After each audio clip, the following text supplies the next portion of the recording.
My name's Zoe Jones. I'm 40 years old.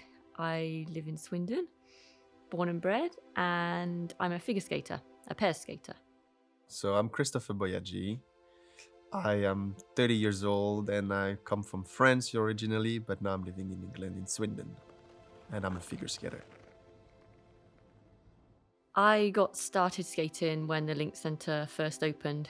I think it was in 1985, so I was 5. It literally opened, it was like 10 minutes walk from my house. So my parents took me to the ice rink and it just started from there. I've kind of had 2 careers. So I started off as a solo skater. I was British champion twice by myself. Through this whole career, we had what was the 6.0 system. When I came back into the sport out of retirement, I had a lot to learn about the judging system, but I had a dream and I was prepared to make those sacrifices. So compared to the regular athlete who just lives for their self, for their sport and to look after their self, I'm very different because I have 3 children. So I'm a mum. I'm also a coach. So we kind of live at the ice rink. I coach to fund my sport, obviously, as well as my family, because we don't get a lot of support. The federation doesn't have extra cash to distribute to help their skaters. So so obviously I'm helping to fund my family plus to help my skating as well. I started skating when I was about 8 years old. My mom used to watch skating on TV, and I was this kid sitting with my mom and watching the TV and be like, "Oh, that looks amazing." There was this amazing French skater called Philippe Candelro, and he was one of the first skaters that did something a bit different. He was telling a story on the ice. He did this D'Artagnan thing, and I don't know. I was very inspired, and I said to my mom, "Oh, I really would like to do it. I really would like to do it." And luckily enough, there was an ice rink 10 minutes away from my house, and they brought me there, and I started skating, and I just loved it. And when I was 19, I injured badly on my ankle. I tore my ligaments, and I had 2 surgeries, which was not very good. So I had to be away from the sport for about a year. And then when I started again skating, like I had too much pain, and the French Federation told me, "Okay, you cannot do single anymore. You've been a great skater. It would be stupid to just stop now. So we can tell you if you want. Would you like to do pairs?" So in May 2016, we started to skate together, and we did our first performance in front of judges in end of June 2016, to show some elements already there. So we had some routines made. We're not able to do all the elements yet, but we started to work on it. And end of August was our very first competition together.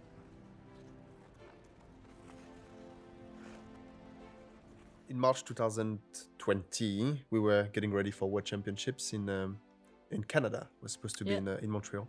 So working pretty hard for this. We did European Championships in January, end of January. We did one international in Germany, which went very well. And we're working very hard toward the World Championship. I think we got like a massive PB, Yeah, didn't we got a massive so score. we were We were right where we needed to be at that time. And this is when the pandemic and the COVID-19 started to hit everyone. And so we're waiting the announcement of the International Skating Federation to announce if they will be canceling or not canceling. And then it happened. So they canceled the World Championships 1 week before flying, which was pretty hard on many athletes, because I don't know, when you practice so long for an event, like World Championship is basically the event of the year. It's the best competition of the year, just not on an Olympic season, because Olympics then is every 4 years, is the highlight of the year. So it was a big hit, and then everything went into lockdown a week after the ring closed, and we started the lockdown like most of the countries, and it has affected all of us. And I think then nobody realized really how long it was going to go on for. Starting back training hard, thinking, in June it's going to be okay. And we'll be ready. And then June, July, August, end of September, finally our ice rink reopened for a month. And then the second lockdown came in, the second wave, But and it closed seemed again. to us like all our friends were posting videos of them on the ice, because in the other countries, They didn't the stop, elite really. athletes didn't really stop. They maybe had a maximum for some of 2 months off, Yeah, if that. But we watched all our competitors compete before our ice rinks even opened. And here in this country, I guess ice skating is categorized under leisure, and we fit in with like casinos and cinemas, and so that's why Bowling we were alleys. unable to open. And even eventually, when our elites were allowed to go back, there was only one rink in Bradford that opened for people to go. And obviously, our situation with the children made it impossible. Time went on, and then every day it gets a bit like harder to train, because you start to understand that it's maybe not going to be in a week, it's not going to be in 2 weeks, it's not going to be in 3 weeks. So we started to lose the sight of when it will be, and I started to lose a little bit of motivation. The business came in, so then I started to work a little bit more on my business, and I started to lose the motivation. This is when I mentioned a little bit we went kind of to different paths with Zoe, who really tried to keep really into it and moving as much as possible, and me thinking, well, is it really worth it right now to go through so much training when I don't exactly know what would have been? So then it's like you're working, but you don't know for what. For what? Because you don't know when they're gonna let you compete or start again. Where do I see myself in 5 years? Well, not as an athlete. I'd love to be able to coach pairs and have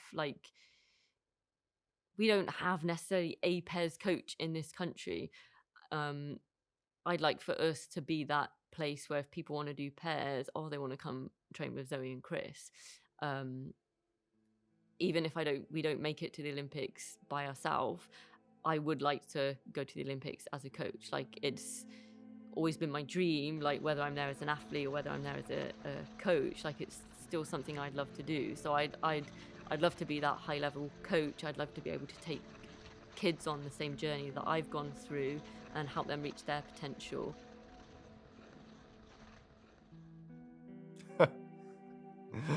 Where do I see myself in 5 years? I would love.